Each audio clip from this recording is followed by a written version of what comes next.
अस्सलाम वालेकुम। मोअज़्ज़ज़ ख़वातीन व हज़रात, मैं हूँ आपका होस्ट अरशद शाहीन। मैं अपने मोअज़्ज़ज़ नाज़रीन को कनाडा के फेडरल कैपिटल ओटावा से खुशामदीद कहता हूँ। मोअज़्ज़ज़ नाज़रीन, आप देख रहे हैं मेरा चैनल आप और हम शाहीन और उज़ैर के साथ। मोअज़्ज़ज़ ख़वातीन व हज़रात, चंद ख़बरें हैं मेरे पास जो मैं चाहूँगा अपने नाज़रीन के साथ शेयर करना। सबसे पहली ख़बर जो है वो है पाकिस्तान में जो हमारी जो इस्टेब्लिशमेंट है, जो ताकत का सरचश्मा है, उन असहाब की एक मीटिंग हुई है जिसे आप कहते हैं कोर कमांडर कॉन्फ्रेंस। अब नाज़रीन, इस कॉन्फ्रेंस का मकसद तो वही है कि जो हर महीने मुल्की अमूर पर जो अंदरूनी हालात हैं और बैरूनी हालात हैं उन पे बाकायदा बहस व मुबाहिसा होता है, उस पे गुफ्त शुनीद होती है।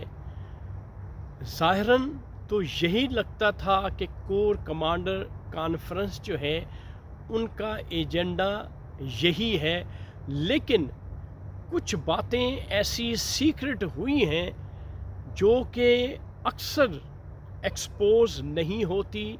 अगर कुछ सहाफ़ी ऐसे काई किस्म के होते हैं जो बड़े इंटेलिजेंट होते हैं और वो ख़बर कहीं ना कहीं से निकाल लेते हैं, तो वो फिर मौके की तलाश में होते हैं। जब उन्हें कभी मौका मिलता है तो फिर बात करते हैं, सरे दस्त जो है वो एवॉइड कर जाते हैं।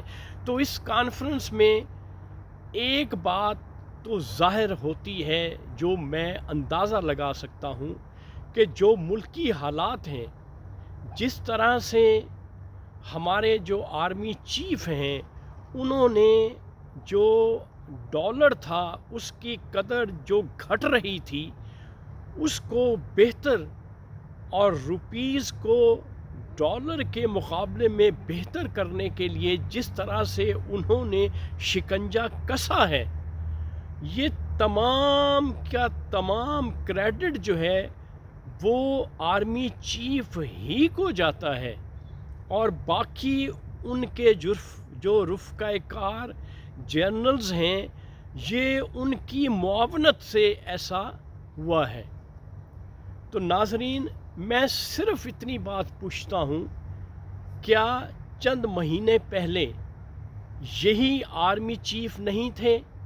क्या चंद महीने पहले यही जनरल्स जो थे, जो कोर कमांडर्स थे मुख्तलिफ़ जगहों पे पाकिस्तान में, क्या ये उस वक़्त मौजूद नहीं थे जब PDM की हुकूमत थी?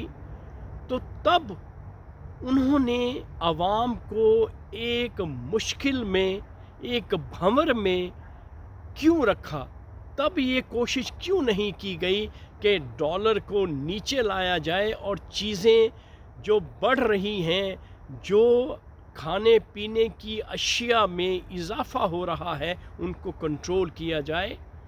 तो नाज़रीन, यहाँ पे मुझे यूँ लगता है कि बिहाइंड कोई ना कोई ऐसा मोटिव है हमारी इस्टेब्लिशमेंट का जो अब ये किया जा रहा है। मुझे मेरी जो जहाँ तक सोच काम करती है, मुझे यूँ लगता है कि मुझे वो वक्त याद है जब जुल्फ़िकार अली भुट्टो को अरेस्ट किया गया था और जनरल ज़ियाउल हक ने इक़्तिदार पे कब्ज़ा कर लिया था।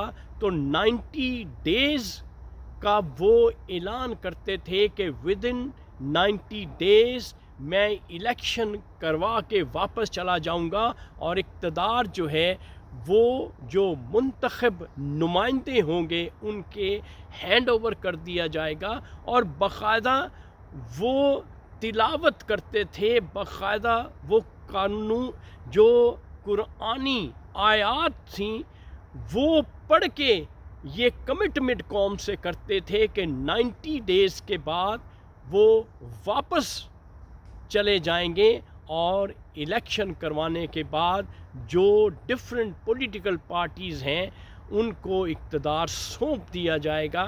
اس کے بعد ناظرین آپ جو میرے پرانے ساتھی ہیں وہ یہ جانتے ہیں، کیونکہ آج کی نسل جو ہے وہ ان کو پتہ نہیں ہے، ان کو یہ ادراک نہیں ہے، لیکن چند سال پیچھے چلے جائیں تو وہ لوگ جانتے ہیں کہ کس طرح سے جنرل ضیاء الحق اقتدار پہ 11 سال تک مسلط رہا، اور جب تک اس کی موت نہیں ہو گئی وہ اقتدار سے نہیں ہٹا۔ تو ناظرین مجھے کچھ بھنک ایسی پڑ رہی ہے کہ موجودہ جو آرمی چیف ہیں کہیں اسی تاریخ کو نہ دہرائیں جس طرح سے پچھلے جنرل ضیاء الحق کر کے گئے ہیں، اور یہ ہمارے جو پولیٹیکل لیڈرز ہیں ان کے ہاتھ میں کچھ نہ آئے اور سارا کا سارا اقتدار جو ہے وہ ہمارے موجودہ آرمی چیف جو ہے وہ اپنے کنٹرول میں لے رہے ہیں، اور الیکشن بھی نہ ہوں اور ان تمام پارٹیز کو ایک جھانسا دے کر اقتدار پہ قبضہ کر لیا جائے۔ جس طرح سے ملک میں ہو رہا ہے ایسے کبھی نہیں ہوا۔ پوری پاکستان کی 75 ایئرز کی جو ہسٹری ہے کبھی بھی اس طرح سے کسی پولیٹیکل پارٹی کے ساتھ نہیں ہوا کہ ان کے ورکرز کو اٹھایا جائے، اس کے بعد پتہ ہی نہ چلے کہ اٹھانے والے کون ہیں اور کہاں پہ انہیں لے کے جایا جاتا ہے، اور اس کے بعد چند مہینوں کے بعد وہ آ کے کانفرنس کر دیتے ہیں اور اپنی جو اصل پارٹی ہوتی ہے اس سے علیحدگی کا اعلان کر دیتے ہیں۔ ایسا کبھی نہیں ہوا پاکستان میں۔ یہ ایک نئی اختراع جو ہے وہ موجودہ اسٹیبلشمنٹ نے ایجاد کی ہے جو وہ یہ کر رہے ہیں۔ تو اس لیے ان تمام باتوں کو جب میں دیکھتا ہوں اور مجھے یوں لگتا ہے کہ موجودہ اسٹیبلشمنٹ جو ہے وہ ان کے جو ارادے ہیں وہ مجھے کوئی اچھے نہیں لگتے۔ یہ باتیں سننے میں آ رہی ہیں کہ آئندہ آنے والے وقت میں ہو سکتا ہے کہ موجودہ آرمی چیف جو ہیں وہ چیف ایگزیکٹو ملک کے بن جائیں اور ملک کی باغ ڈور جو ہے وہ اپنے ہاتھ میں لے لیں۔ کیوں کہ جس قسم کے سٹیپس موجودہ آرمی چیف لے رہے ہیں ان سے ظاہر یہی ہوتا ہے کہ وقت کے ساتھ ساتھ وہ مزید کانفیڈنٹ ہوتے جائیں گے۔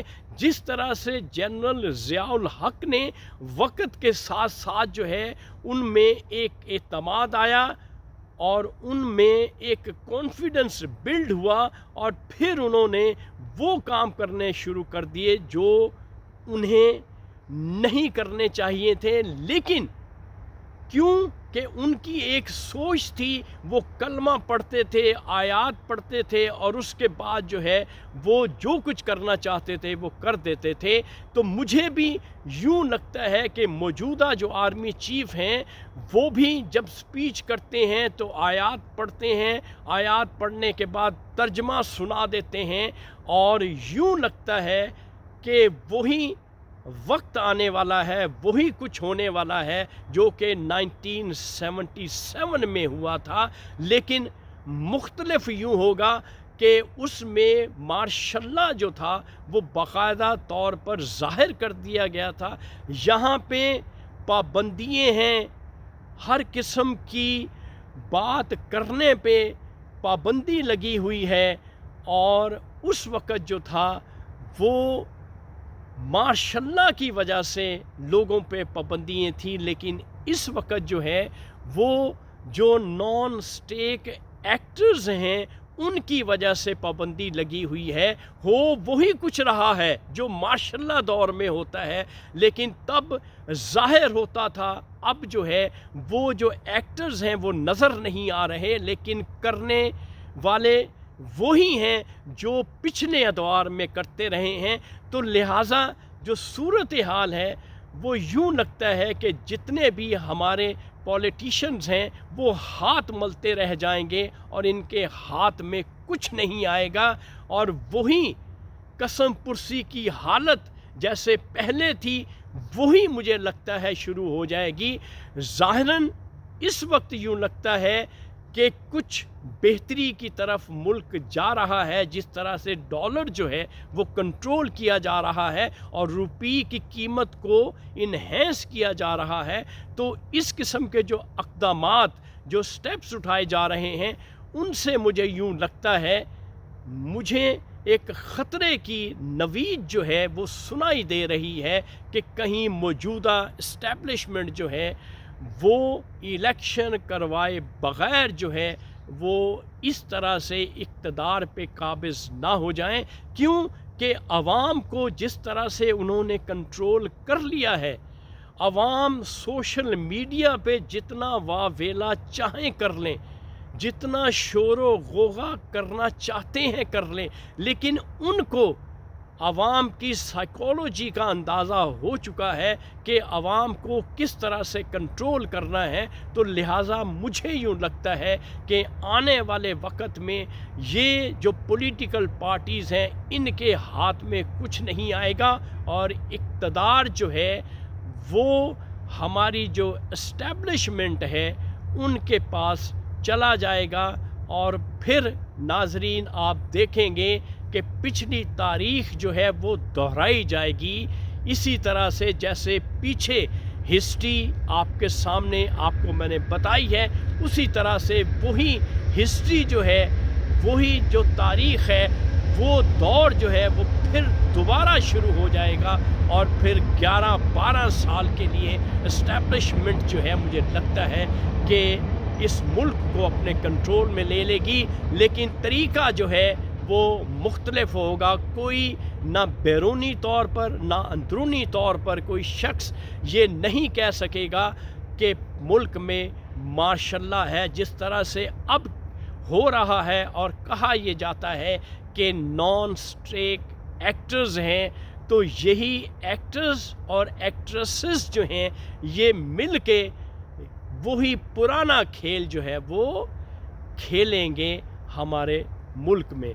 लेकिन हम तो दुआ करते हैं कि हमारा मुल्क फले फूले और सही सिमत की तरफ रवां दवा हो। अगर इस्टेब्लिशमेंट भी आती है और वो इलेक्शन नहीं करवाती, और हमारे आर्मी चीफ अगर फ्यूचर में चीफ ऑर्गेनाइज़र या चीफ एग्जेक्टिव मुल्क के बन भी जाते हैं, तो हमारे मुल्क की बेहतरी, भलाई और आवाम की बहबूद और वेलफेयर होनी चाहिए।